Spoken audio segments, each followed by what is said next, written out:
Dear learners, greetings from IIT Guwahati. We are again in the MOOCs course Fundamentals of Compressible Flow, Module 6, Supersonic Nozzles and Diffusers. So, in the first two lectures of this module, we have discussed about isentropic nozzle flow. The flow can be subsonic or supersonic, and in fact, this is the shock free situations. Then we discussed about adiabatic nozzle flow, where the normal shock formation can take place. In fact, this is the starting process of any supersonic nozzle. Now, we also discussed about over expanded nozzle and under expanded nozzle. These two are situations where the either oblique shocks can form at the nozzle exit, that is for over expanded nozzle, and for a complete shock free situations one can think of under expanded nozzles where expansion waves forms at the nozzle exit. Now, after discussing all these things, we will go to the another segment, which is nothing but a supersonic diffuser. So, the way we said that nozzle action performs to accelerate the flow, diffuser actions is done exactly reverse. So, it is a mainly diffuser is used to reduce the flow velocity. Then in this topic or in this lecture, we will highlight the following segments. First, we will give you the brief introduction on the supersonic wind tunnel. Then supersonic flow in the nozzles, which you have already gone through, and main part of our analysis would be supersonic flow in the diffuser. And finally, as a routine practice, we will try to solve some numerical problems. Just to give the concepts of nozzles and diffusers from quasi one dimensional analysis, we have said that nozzle action means velocity must increase, pressure must decrease. So, when a subsonic flow enters in a converging passage, we can have a nozzle action where velocity increases and pressure decreases. And if a supersonic flow enters the passage, we can have similarly nozzle actions. Now, exactly opposite to this, when we have a diverging passage and a subsonic flow enters, so it acts as a diffuser, and in a diverging passage, if a supersonic flow enters, it also acts as a diffuser. And for all these passages, which is mainly decided on the whether area is increasing in the direction of the flow or not, based on this we can say that what action it is, based on this matrix we can say what action it is going to perform, whether it is a nozzle action or diffuser actions. So, in that way, by adding this converging and diverging portions, we had a very good interference. We call this as a convergent divergent passage. So, it can act as a nozzle or it can act as a diffuser. So, what it says is that if a flow passage continuously accelerates a gas from its initial subsonic flow to supersonic flow, it should comprise of a converging duct followed by a diverging sections, and the mass flow rate attains to a maximum value at the choking conditions, and it is at the minimum area sections the flow is Mach number is 1. So, flow is choked, and such a convergent divergent passage is known as de-Lavel's nozzle.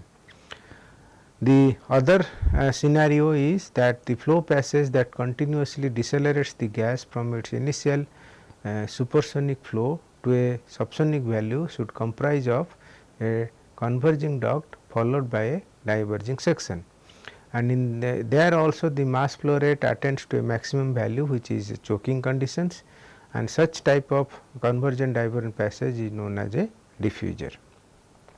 And in our main segment we are going to discuss mainly on the diffusers, but before you do that we will see that what is that importance of diffuser, why it is realized. So, basically nozzles and diffusers are integral part of a supersonic wind tunnel, and a supersonic wind tunnel is nothing but a laboratory based facilities where high altitude conditions are simulated, probably maybe different altitude conditions like Mach number, density conditions in the laboratory. And to get this desired Mach number, you use a nozzle, and to slow down the flow to the atmosphere, we require a diffusers. Now, the question remains that why we should slow down the flow before exhausting to the atmosphere. So, this main reason is that this will reduce the entire running cost or entire reservoir requirement. So, we will come to know technically how this is going to happen. But at any case, both nozzles and diffusers are integral part of a supersonic wind tunnel. Now, what does the supersonic wind tunnel do? So, initially we have a reservoir where we have a very stagnant gas and in particular air. So, this air is almost at stagnation pressure P naught and T naught, and this is allowed to enter into a nozzle. So, based on this area ratio of the nozzle, we get desired Mach number, we may be supersonic flow in the test sections.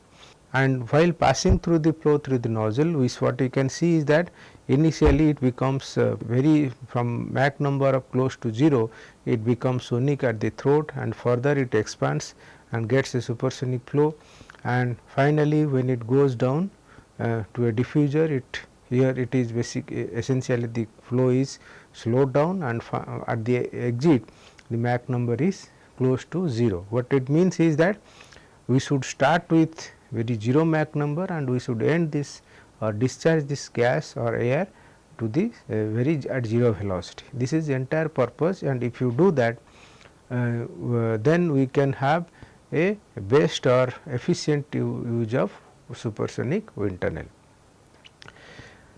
So, and what we can say is that nozzle and diffusers are the integral part of this supersonic wind tunnel, and the performance of wind tunnel is decided through this slow down process, and if you do not slow down, it will incur higher loss. So, this slow down process with minimal loss it has to take care.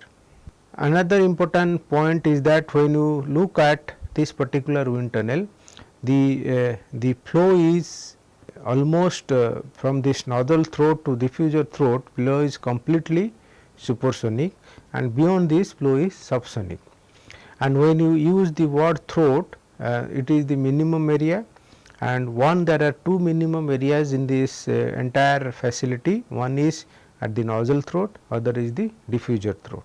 So, in the supersonic wind tunnel terminology, we say nozzle throat as the first throat and diffuser throat as the second throat.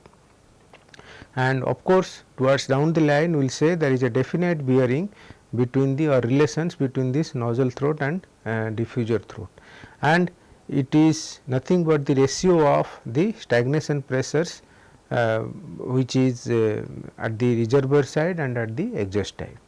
And the very basic bottom line or emphasize why we are going to say is that there are two important components: nozzles, a supersonic nozzles, and its main intention is to obtain desired Mach number in the test sections.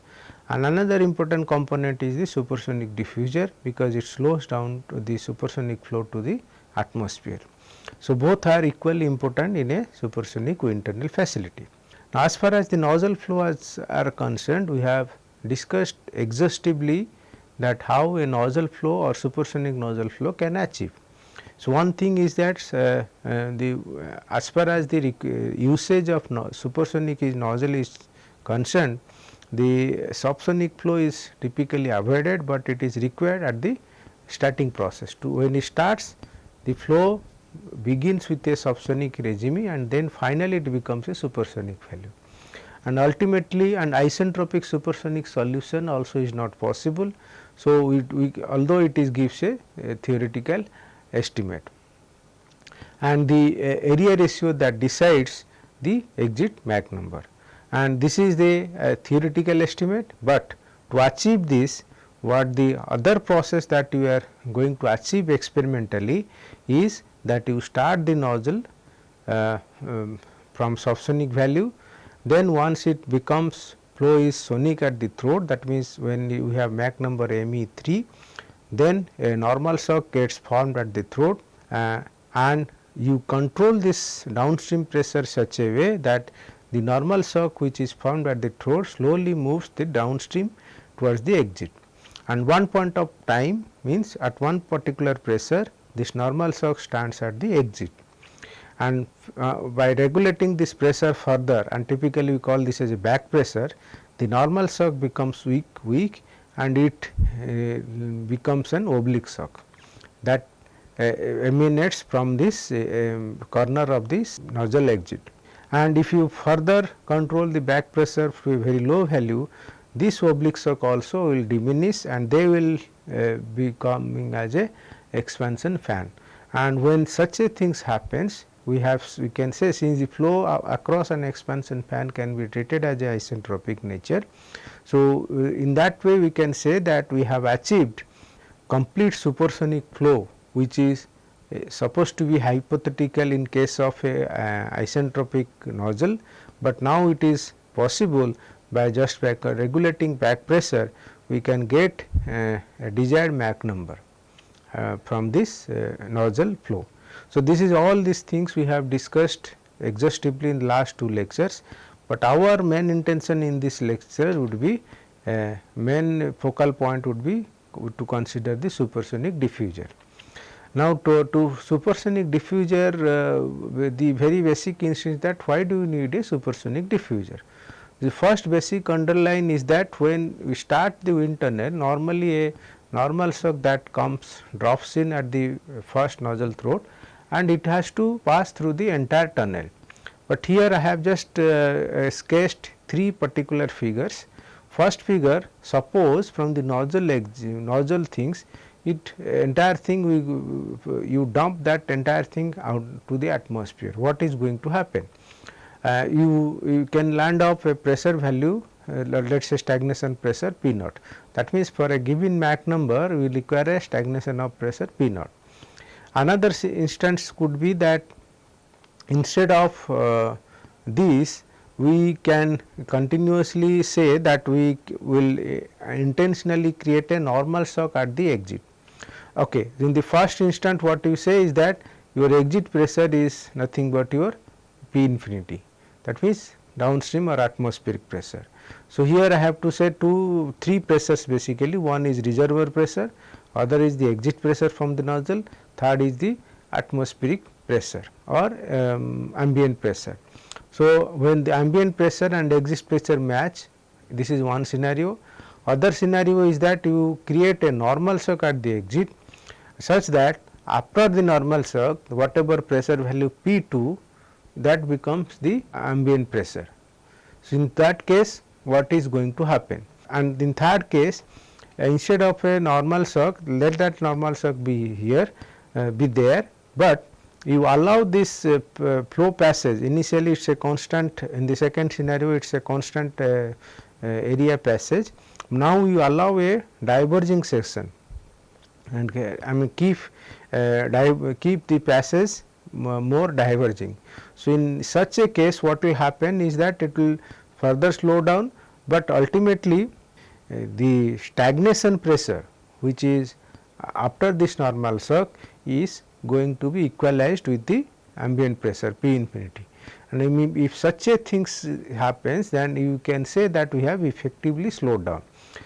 So, we will see in this scenario that the best possible way to operate this is that when we are introducing a diverging passage. Later on we will prove mathematically, or we will prove with some in a numerical problem saying that if your pressure, stagnation pressure in the first case is P naught, it will be very huge value if the flow is completely exhausted to atmosphere, and it almost when you use the third case, that means when you create a diffuser passage, this total reservoir pressure will come down drastically. This will show towards the end. So, that is the reason that we require the importance of a diffusers. So, in this process our analysis what we have shown is that by creating an artificial normal shock, we can generate a mechanism to slow down the supersonic air, so to slow down the supersonic value of the air. So a normal shock is one of the mechanism, and through this normal shock, and we use at the same time, if you take care of this diverging passage or create a diffuser, we can achieve the minimal pressure loss. Okay. So this so a supersonic diffuser is an integral part which is attached to a supersonic nozzle, since the flow has to finally be discharged to the ambient condition with almost negligible velocity and Mach number.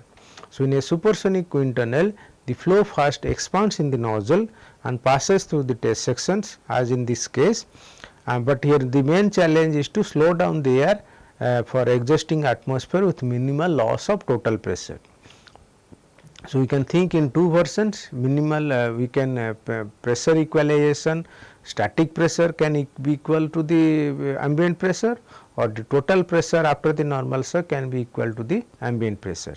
But we will see, we will find that it is the second case with a diffusing passage. If we can equalize total pressure to be same as the downstream pressure or atmospheric pressure, then we have done our job with minimal loss in the total pressure. Okay. So, this is how the flow that comes in a nozzle diffuser combinations. What we have seen here, this is a situations where we have one particular segment of the supersonic wind tunnel, where there are two extremes. One extreme your reservoir pressure, total pressure P naught, other extreme is the ambient pressure P infinity. So, what happens is that, so ideally there can be two possibilities. We can think of a complete isentropic nozzle or complete isentropic diffuser. When I say complete isentropic nozzle, this is both will be shock free, and that means entire system will be shock free. So, this will be a hypothetical situations. So, the first case elaborates that conceptually the supersonic flow can be isentropically compressed in the converging part of the diffuser to a sonic velocity at the second throat, then further isentropically compressed to a low velocity in the diverging section at the throat. So, this becomes this is a perfect isentropic diffuser similar to isentropic nozzle, and it is physically impossible with no loss of total pressure. That means, such a situation by running practically it will be a complete impossible situation without loss of total pressure. So, we expect there is some total pressure loss in the total pressure, but what is the minimal value of loss of pressure can achieve. So, such a things is typically attained by the second case. That means, intentionally when you look at this after your test flow, I mean when the supersonic, so till this point of time we have nozzle. So, this is your, you can say, test section. So, in the test section your desired Mach number is ME. So, this desired Mach number is achieved through a nozzle and from the exit, and once the test is over, the flow is allowed to enter into the diffuser segment. So, when we enter the diffuser segment, our main intention is that we can initiate some kind of oblique shocks, which at the exit of the, maybe at the exit of this test section or the beginning section of this, that means in the converging passage of the diffuser, and slowly these oblique shocks comes interact with each other and they form a diamond pattern of the shock formation, and ultimately when we land up at the when you just crosses the diffuser exit throat, so that we can have a of course, in the diffuser second throat the flow will be sonic. So, the first it was sonic value at the nozzle throat, and finally it gives a very high supersonic value in the test sections.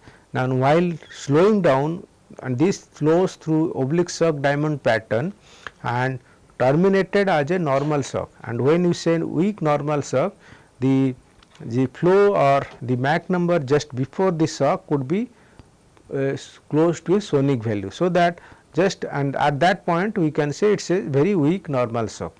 and when we have weak normal shock, and when it sees a diverging passage, it further slows down.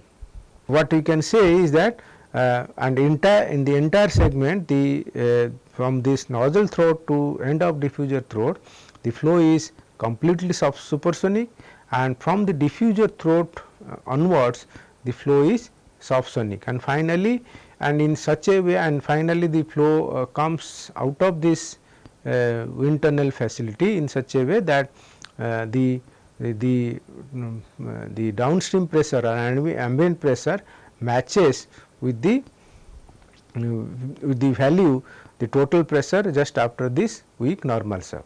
So, this is the philosophy, that when the diverging passage part of the diffuser changes the flow direction at the wall, it encounters a compression corners, for which the oblique shocks are formed inside the duct and the total pressure drops. And in addition to this, the friction also plays a very vital role between the flow and the diffuser wall, that also causes the further loss in the total pressure.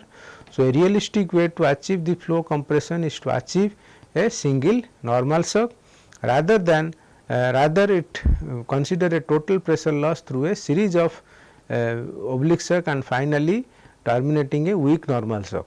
So, this approach results in the better efficiency. So, entire idea behind this is that instead of having a complete single normal shock as in this case and getting exhausted out of this atmosphere, we consider multiple or series of oblique shocks in this pattern, and finally a weak normal shock at the exit. Weak normal shock means, when you say normal shock weak, that means weak means when you are close to flow is close to sonic value, that point of time a weak normal shock can be adopted. But when the flow is when a normal shock is encountered at the supersonic Mach number, the loss will be enormous, as in this case here. So, that is the reason this particular second approach is followed. So, this results in the better diffuser efficiency. The series of oblique shocks are initiated by compression corner at the inlet, followed by weak normal shock at the constant area test sections. The divergent part of the diffuser allows the subsonic flow to be compressed further to a very low velocity that exists to the atmosphere. The static pressure at the diffuser exit typically approaches to ambient pressure. So, in this concept we can say a diffuser oblique shock diffuser provides a better or greater pressure recovery or smaller loss in the total pressure than a normal shock diffuser. So, in practice the interaction of shock waves with viscous boundary layer on the diffuser wall creates additional total pressure loss, which tends to mitigate the advantage of oblique shock diffuser. Ultimately, the decay of diamond shaped oblique shock pattern due to the viscous interaction downstream imposes full potential of oblique shock diffuser. That means, a diamond shock pattern is a better approach, so that it gives a full potential as an oblique shock diffuser. Now, let us go to some mathematical discussions on this supersonic diffuser, and the main critical part of this diffuser is the throat. So, in with reference to this figure, what we can say, there are two locations the flow is sonic. One is the minimum area location at the nozzle, we call this as a nozzle throat, and that condition the flow is sonic, I mean. So, we can record this as the star conditions like P1 star, T1 star, rho 1 star and T1 star, and that point of time the throat area is AT1. And similarly, the another location the flow is also sonic, and we call this as a diffuser throat, and their conditions is denoted by P2 star, rho 2 star and T2 star. And in fact, this and at the diffuser throat there is a weak normal shock, and So, all the flow conditions is governed by the reservoir pressure P naught 1 just before this normal circ, and all these conditions that are governed after this is the flow conditions after the Mach number, which is just after this weak normal circ, and so this becomes P naught 2. So, across this weak normal circ, the P naught 1 is nothing but reservoir pressure and P naught 2 is nothing but the ambient pressure, and in this process we can ensure the Mach number is very low value at the exit and also at the reservoir. So, if you look at the sonic relations, if you take mass flow rate, the mass flow rate at the nozzle throat and diffuser throat, they are choked. So, you can write down their things like rho 1 star AT1 A1 star is equal to rho 2 star AT2 and A2 star. Here A refers to speed of sound, because since the flow is choked. So, your U, that means flow velocity, is equal to the sound velocity. So, it becomes, we can write A1 star and A2 star, and from this we can get a relation AT2 by AT1, that means area at the diffuser throat to the area at the nozzle throat, as rho 1 star by rho 2 star into A1 star by A2 star. Now, let us recall that what is this A1 by A2. So, A is nothing but square root of gamma RT, and A1 star by A2 star we can simply write square root of T1 star by T2 star, and that is equal to 1, because the star values are equal, that is T1 star is equal to T2 star even after the shock, and the flow is the complete adiabatic. So, under that conditions this ratio becomes 1, and rho 1 star by rho 2 star can be written in terms of P1 by P by RT. So, when they are simplified, so rho 1 star by rho 2 star becomes P1 star by P2 star. When I write P1 by P2 star, P1 star by P2 star, that means AT2 by AT1 is now becomes equal to P1 star by P2 star, but we do not know P1 star by P2 star. But what is, if you look actually refer this this particular normal circ, and here the condition was P naught 1 and it is condition was P naught 2, and here we are defining this P1 star which is before this and P2 star after this. So, in such case we can rewrite P1 by P naught 1 by P1 star by putting Mach number 1 in the stagnation pressures to static pressure relations. So, when P naught 1 by P1 star, when you put it, this becomes a fixed ratio gamma plus 1 by 2 to the power gamma by gamma minus 1. Similarly, that means that is for the first throat M1 is 1 and for second throat M2 is 1. So, ultimately P naught 1 by P1 star and P naught 2 by P2 star, they are fixed numbers, and then we can say P1 star by P2 star, when you put it, and that when you take that ratio we can simply write AT2 by AT1 is equal to P naught 1 by P naught 2. So, this is a very simple relations. What we get is that when you look at in terms of throat, nozzle throat and diffuser throat, ratio of diffuser throat to nozzle throat is equal to P naught 1 by P naught 2. Now, across a normal circ, so there is a normal circ, across a normal circ your static pressure is high or a stagnation pressure drops. So, we can say P naught 1 is greater than P naught 2. So, this will imply AT2 is greater than AT1, which means there is a very important consequence that when we think of an isentropic diffuser, then this hypothetical relations works, that means nozzle throat would be equal to diffuser throat. If there is no shock wave, then P naught 1 will be P naught 2, so AT1 would be AT2. So, this is a case of isentropic diffuser relation, but that is not going to happen. So, we expect a weak normal shock at the exit. So, when we have weak normal shock at the exit, that conditions P naught 1 is greater than P naught 2. So, this leads to important consequence that AT2 is greater than AT1, which means diffuser throat is always higher than the nozzle throat, or second throat is always higher than the first throat. Now, if the second throat is smaller than first throat, what is going to happen? The diffuser will choke, that means it cannot handle the mass flow rate. That means, if we cannot handle the mass flow rate, supersonic flow in the nozzle in the test section is not possible. A perfect or hypothetical perfect diffuser would be isentropic flow throughout, for which the area of second throat is equal to first throat, and this is not going to happen. And another consequence of higher nozzle diffuser area, diffuser throat area with respect to nozzle throat area is that starting of wind tunnel, and it is a very serious issue because, and it is very complicated because it involves many transient flow pattern.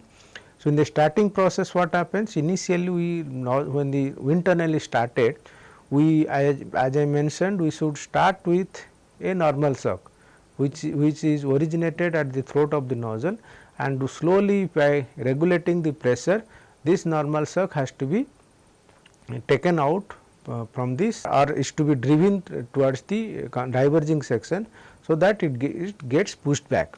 So, that means the starting process is accompanied that this nozzle process starting normal suck should be pushed back.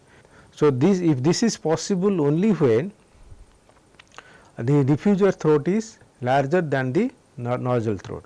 So, what does it do? That when the starting normal suck is momentarily at the inlet of the diffuser, the second throat area must be larger, so that enough mass flow rate behind the normal suck can pass through it. So, in other words, starting normal suck will be shallowed by the diffuser throat and the tunnel will start properly.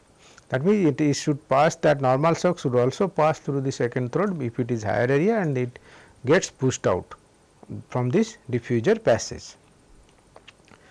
And if you look at this particular figure, what we can see is that there are two situations, that this is plotted against a diffuser efficiency versus diffuser throat area. There are two situations.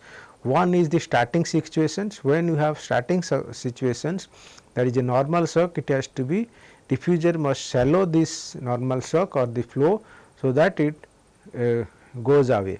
So, for that we require a minimum throat area AT2, and this is what this one particular limit of starting. Other particular limit of calculating this area is that flow can be choked. That means, how long we can keep on reducing this throat area of diffuser.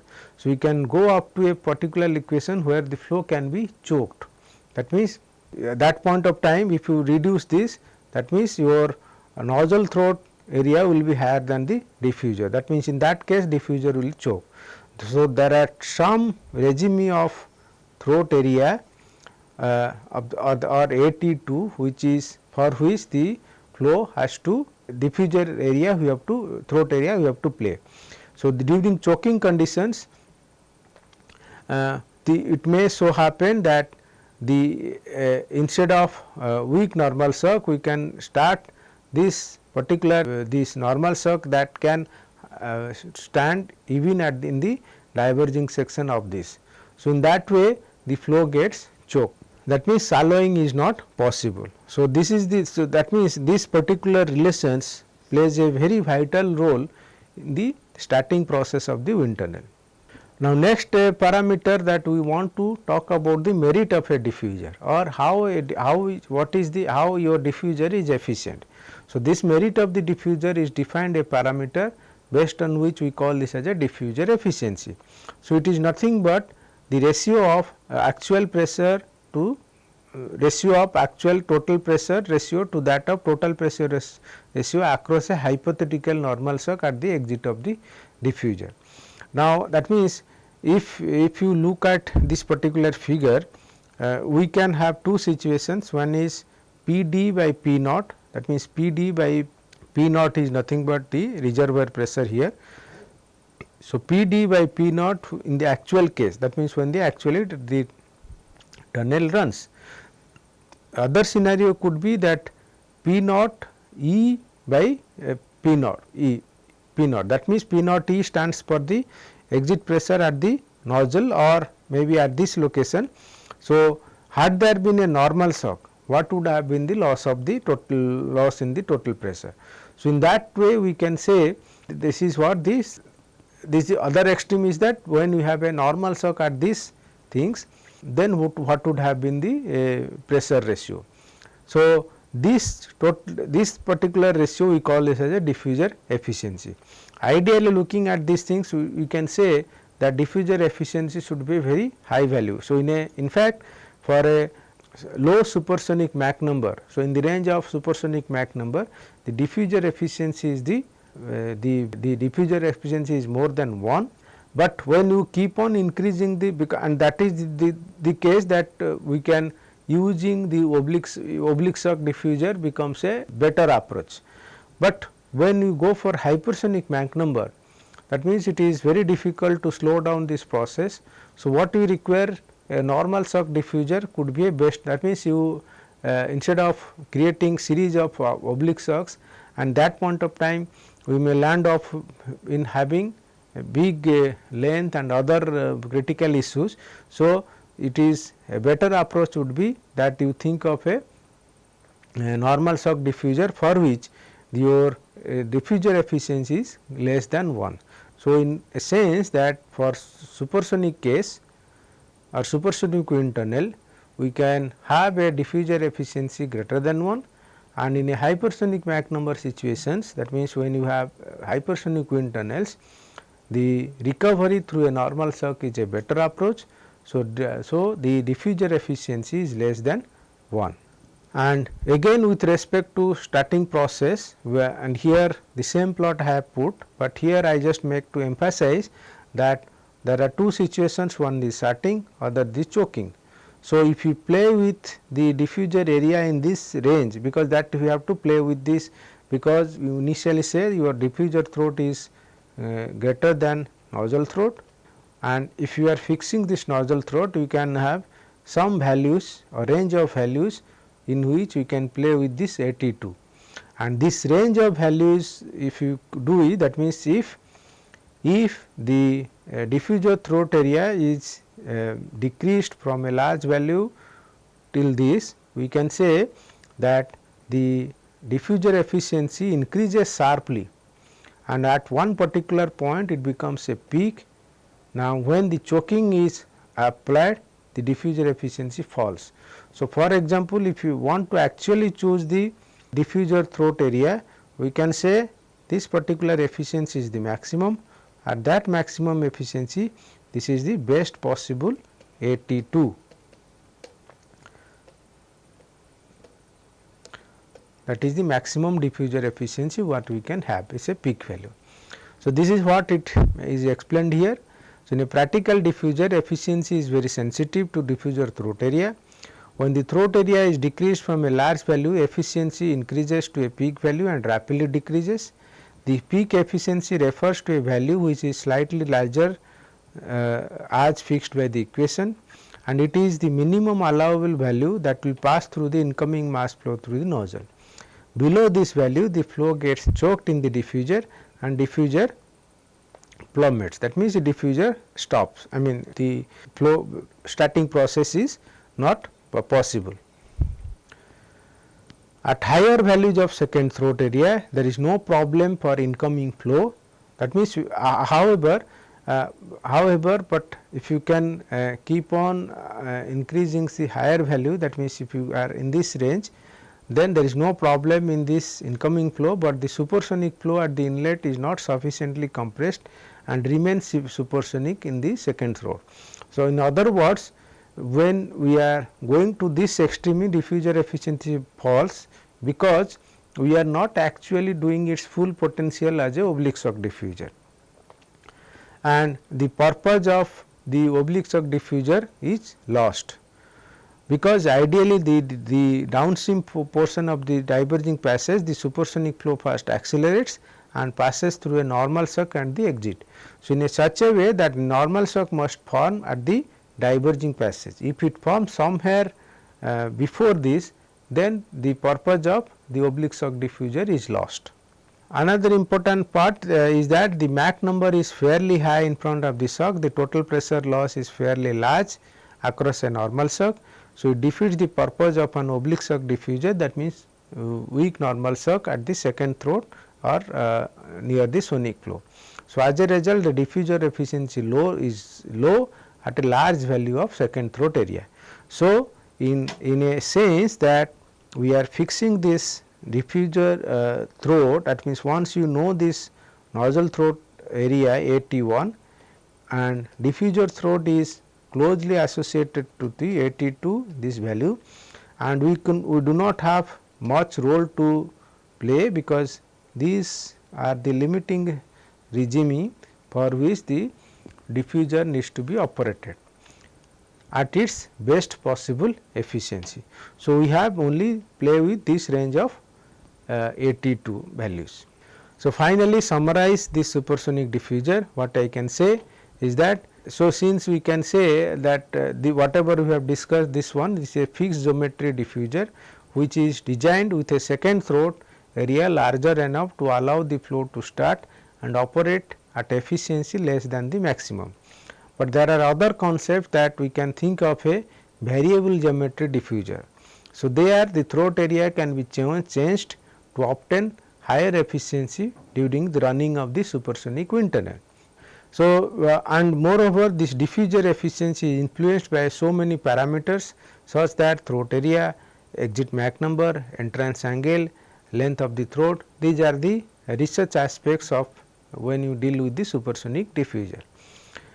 The actual flow through a diffuser is a very complicated and three dimensional interactions of shocks and boundary layers, and attention should be given in such a way that we should be expertise to more than the scientific reasons. We also have to rely on many empirical data through repeated experiments. So, diffuser design is more than art than science.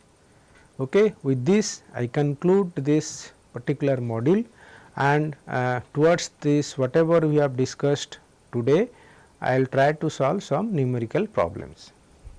Okay. The first problem is dealt with the purpose for which a diffuser requirement in a supersonic wind tunnel is. So, the question that was asked, that we have a supersonic nozzle that has a design Mach number of 3 and it is used to be employed in a wind tunnel. So, there are three situations. One is, first we have to find out the total pressure which is required to drive the tunnel if the air has to be exhausted directly to the atmosphere. Second scenario is that total pressure is required to drive the tunnel if the air is to be exhausted through a normal suck at the exit. Third scenario is that total pressure which is required to drive the tunnel if the air is to be exhausted through a diverging passage behind the normal suck. So, in fact, these particular three problems we can summarize by three particular figures, first, second and third. So, in the first scenario what we are seeing is that we have a reservoir condition here P naught, which is we have to find out. What we have is this exit Mach number in this things is ME and pressure at this is PE, and what we say is atmospheric pressure, ambient pressure is P infinity. So, what first case we say PE is equal to P infinity, and if this is the case, how much P naught would be required for a design Mach number of 3. So, ME is 3. Okay. So, this is a very simple problem. So, what you have to do, and also you can calculate the area ratio. That means, for if you look at isentropic table,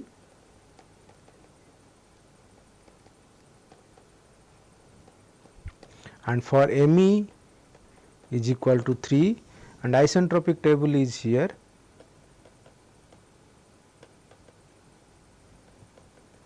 So, we require your ME is 3, which is somewhere here. So, for that case we can say A E by A star we can get as 4.235, and for that your P naught by P E is given as 36.73. So, if your P E is equal to P atmosphere,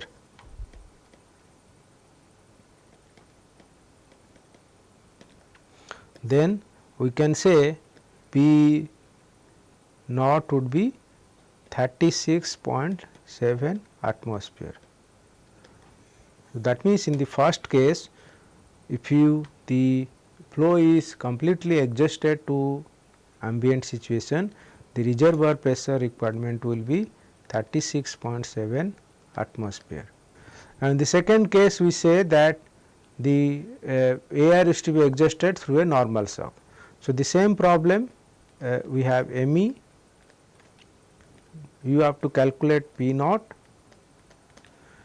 and but when it is adjusted to atmosphere we can say atmospheric is P infinity, and here instead of directly going out we can say there will be a normal shock at the exit. So, when you have normal shock at this exit, then we can keep a conditions P E is equal to P 1, that is just before the shock, and P 2 is nothing but P infinity just after the normal shock.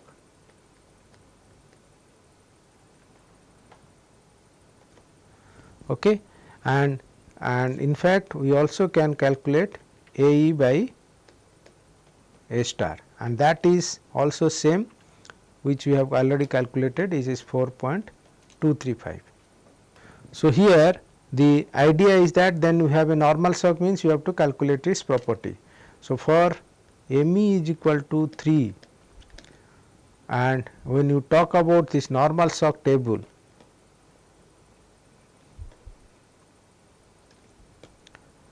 so here for 3 we can have this. So, we can say M2 as 0.4752, and we can say P2 by P1 as 10.33. Okay. Then what your expectation is that we also and for the properties and the downstream can be calculated based on this M2. So, for M2 is 0.47 or 52 or we can say 48, we use isentropic table.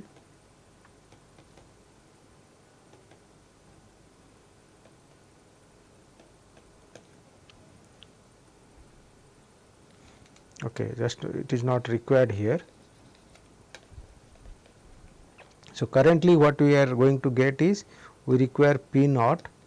So, P naught can be written as P naught by P E into P E by P 2 into P 2 by P infinity into P infinity.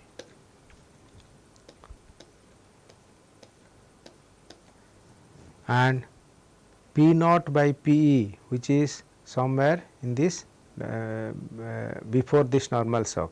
So, this value already we have 36.7, and P E by P 2, P E by P 2 already we have P 2 by P 1. So, it is 1 by 10.33. P 2 by P infinity they are same. So, it is 1, and P infinity is 1, is 1 atmosphere. So, in that case we can say P naught would be 3.55 atmosphere. So, it is a 3.55. So, you can say here initially from that reservoir pressure was dropped from 36.7 atmosphere to 3.55 atmosphere if we have a simply normal shock. And in third case you have same ME, we can create a diverging passage, and here again there will be a normal shock, but our main assumption is that, and we will have P2, we will have P1, and this is PE, and this is P naught, and after this we have P infinity, that is 1 atmosphere, but what it matches is P naught 2 is equal to P infinity. So, that case we can use the data from both these case. So, for we have ME is equal to 3, we get one ratio P2 by P1 10.33, and M2 is equal to 0.48. So, this will imply P naught 2 by P2 from isentropic table as this value would be 1.17. Okay. So, here the catch lies here, P naught we can now write as P naught by PE, PE by P2, P2 by P naught 2 into P naught infinity. Okay. So, here P naught 2 is equal to P infinity. So, we can put this ratio as 36.7 into 1 by 10.33, there is another ratio 1 by 1.717 into 1, and this number would be 3.04 bar or atmosphere.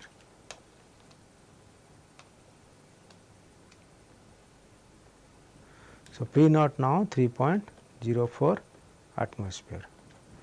So, in a sense that, so from the first case from 36.7 atmosphere we have dropped down this value to about 3 atmosphere just by creating a diverging passage. So, this shows the important role of a diffuser, that how a diffusing passage has a great advantage in running the tunnel.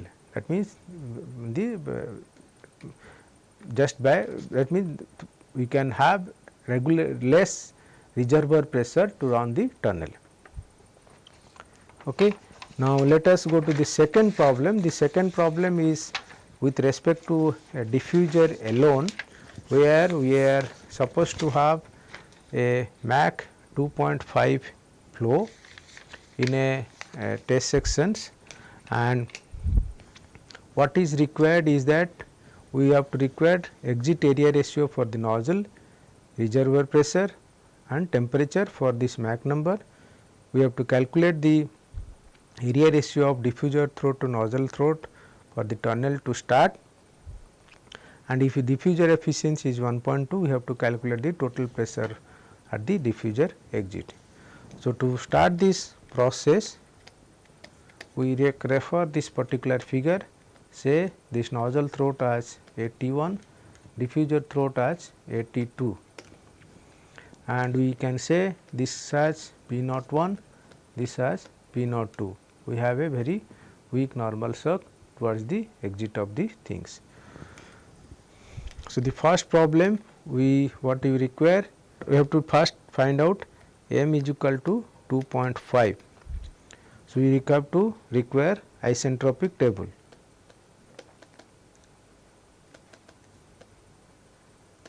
And for 2.5, this is the data what we can use.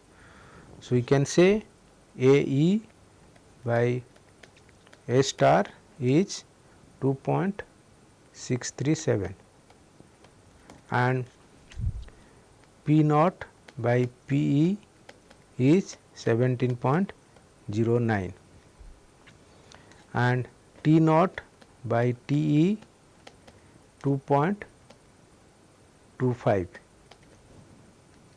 Okay. Now, from these things we can say if your atmospheric is 1 bar, exit is 1 bar, then we can say P naught as 17.09 bar and T naught as 675 Kelvin. If your T this atmospheric condition we say P infinity is equal to 1 bar, T naught T infinity is equal to 300 Kelvin. So, the first answer we got exit area ratio, we get reservoir pressure, we get reservoir temperature. Second thing we have to find out diffuser throat to nozzle throat. So, we have to recuse the relation isentropic diffuser.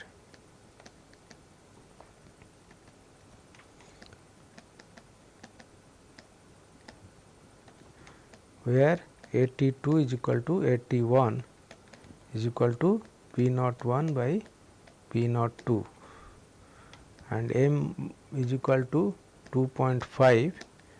This will be implies P naught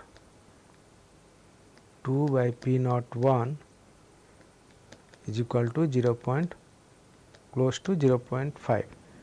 So, for this we can get from normal shock table.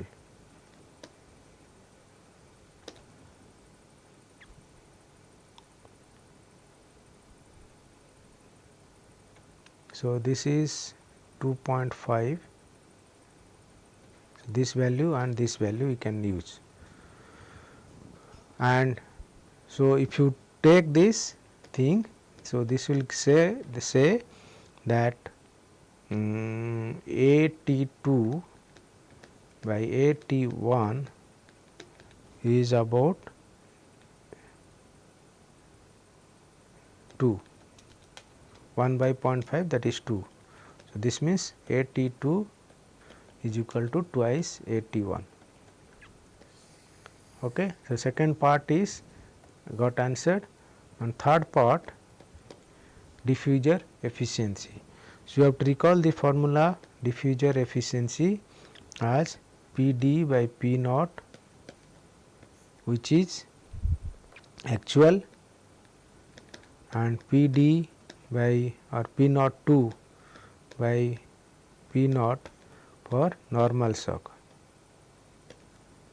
So, normal shock then this diffuser that becomes 1.2, and for normal shock situation PD by P naught is 0.499. Had there been a normal shock diffuser, so it is close to 0.5. So, when you then we can write PD by P naught, which is actual, would be 1.2 times into 0.5. So, this is about 0.6, but we know P naught as 1 bar, that is nothing but your P infinity. So, PD would be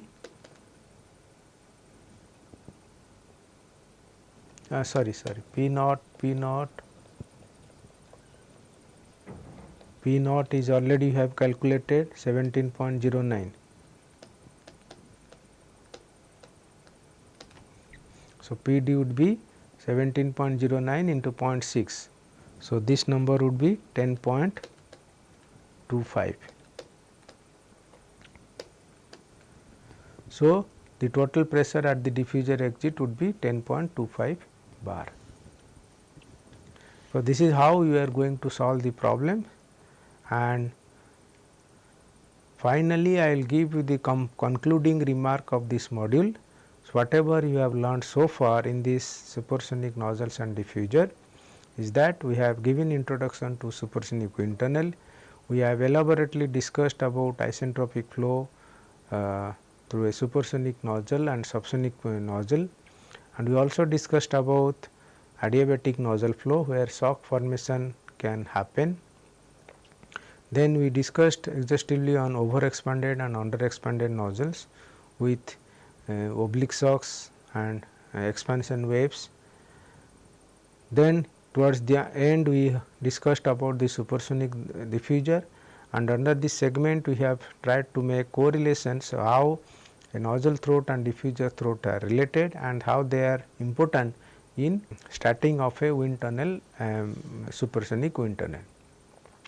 And last part, the merit of the diffuser is decided through a diffuser efficiency. So, with this I conclude this module. Thank you for your attention.